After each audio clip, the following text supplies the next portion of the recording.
he's laid off, or he reached an age where he cannot work anymore, and his entire saving after all is $10,000. So he doesn't have any other source of income. Does he owe a zakah on that? Yes, you owe a zakah on the amount which is zakatable because it exceeded the nisab. Yes. So $10,000, the zakah on it is only $250. And this part, once you take it out of your lawfully earned money, Allah subhanahu wa ta'ala will bless you in your money, in your position, and you will have an increase. خُذْ مِنْ أَمْوَالِهِمْ صَدَقَةً تُطَهِّرُهُمْ وَتُزَكِّيهِمْ بِهَا وَصَلِّ عَلَيْهِمْ إِنَّ صَلَاتَكَ سَكَنٌ لَهُمْ. So this zakah, which must be taken out of the saving, even though you don't have any other source of income, is a mean of purification for yourself and your wealth, and it is an increase. يَمْحَقُ اللَّهُ الرِّبَى وَيُرْبِ الصَّدَقَاتِ. Allah increases the reward of the sadaqat and blesses the money from which the sadaqah was taken out. And may Allah give you a way out and increase your provision. Ameen. Ameen. Jazakallah khairan, Shaykh. And we have a sister from Egypt. Yes, Assalamu alaikum, sister. Wa alaikum assalam wa rahmatullah. Sister Dina, yes, please. Go ahead with your question. Yes. How are you doing, Dr. Muhammad? Alhamdulillah, thank you, sister. Just have a quick question, if you don't mind. It's about bid'ah, about, people who innovate things during prayer, like, for instance, after you make ruku'ah, you're supposed to say, Sama Allahu min al-hamda, then Rabbana wa laka al-hamd. But people usually say, usually hear people say, Rabbana wa laka al-hamda wa shukr, and they raise their hands as, making dua. Yes. As, when you're making dua, you're raising your hands to make dua. So, I don't know, that's not even part of the sunnah. But Okay. we're trying to tell them that you're supposed to pray as, Yes, sister, you've got that question, yes? Yeah, so what should we tell them? Okay. Okay. Next. You said you have 4 questions.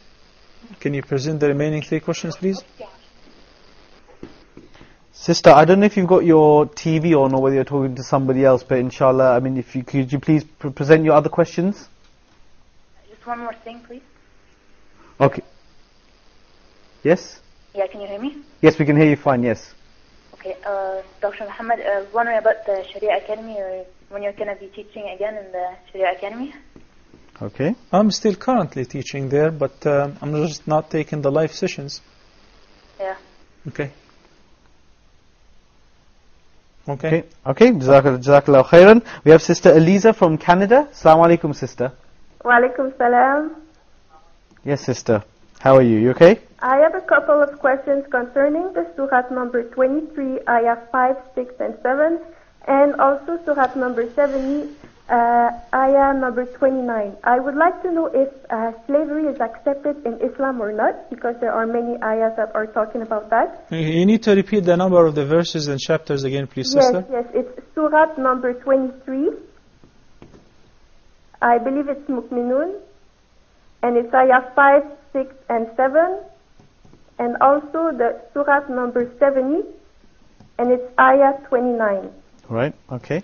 So my questions are, is slavery accepted in Islam or not? Slavery, okay. And if a man has 4 legal wives and 75 slaves, does he have the right to have sex with his 75 slaves? You mean slave girls, not slaves. Slavery. Okay, I got it. Well, of course, slaves. Okay. And the other question is, do they have the same rights than the 4 legal wives? What happens to his kids and his slaves when it comes to inheritance? Do they have the same rights as the 4 legal wives to financially support themselves? Okay.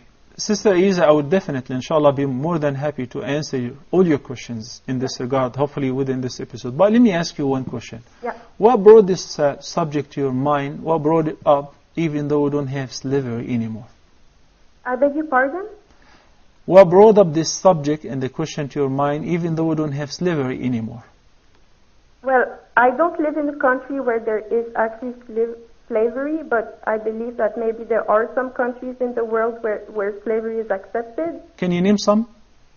Oh, I don't know. but I just assume that there are some. You said you believe there are some countries, and now you said you don't know. So I hope you're not talking about any Muslim country. Anyway, inshallah, we'll tackle this question in detail. Thank you. Jazakallahu khairan.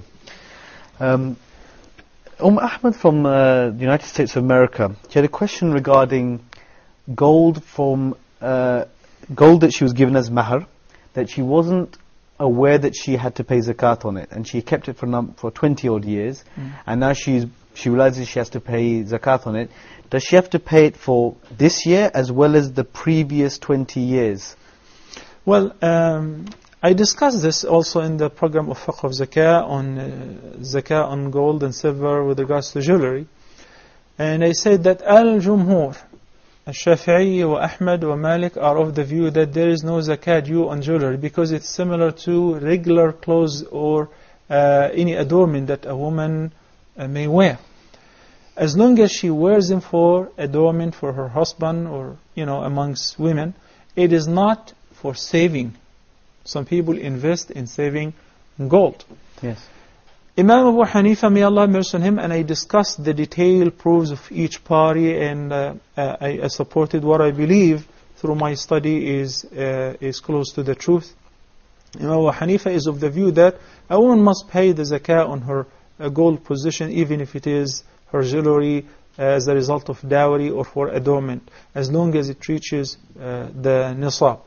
So this is the opinion of Imam Abu Hanifa, and this is what I feel comfortable with, and this is what I personally do with my family members. If they possess gold, we pay zakah on it if it reaches the nisab.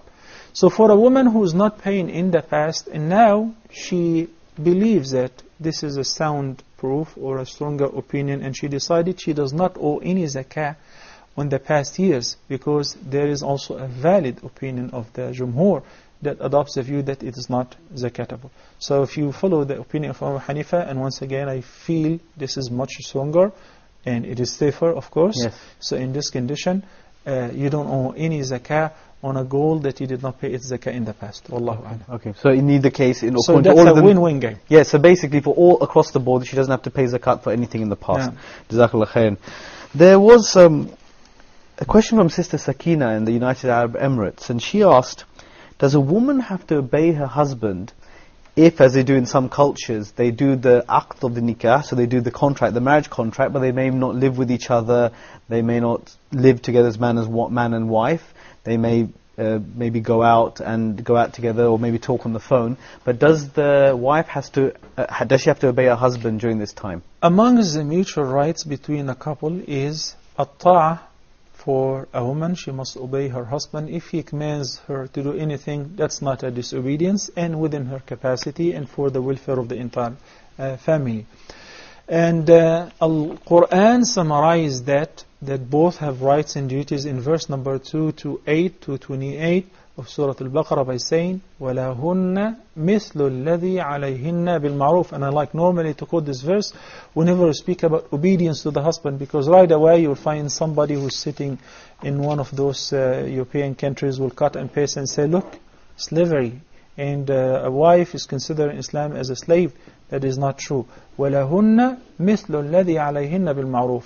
For them, لَهُنَّ is a feminine pronoun. For the wives, there are مِثْلُ الَّذِي عَلَيْهِنَّ, rights similar to those which are due upon them. So there are equality in rights and duties.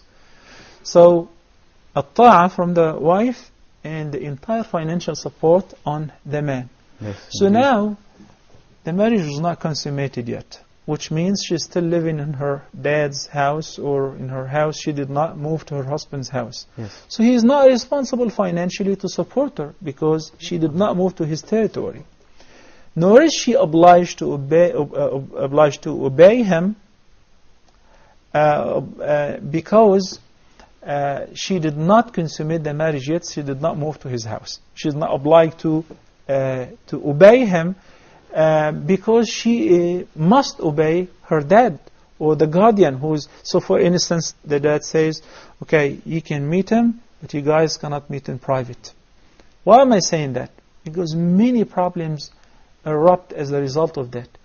There is a marriage contract. In many cultures, marriage contract means that they're married, but it doesn't mean that they can have the khalwa or the privacy, because they have not declared the marriage yet. She did not move to his house officially. They did not consummate the marriage. So people are used to that. So if he asks her, you gotta come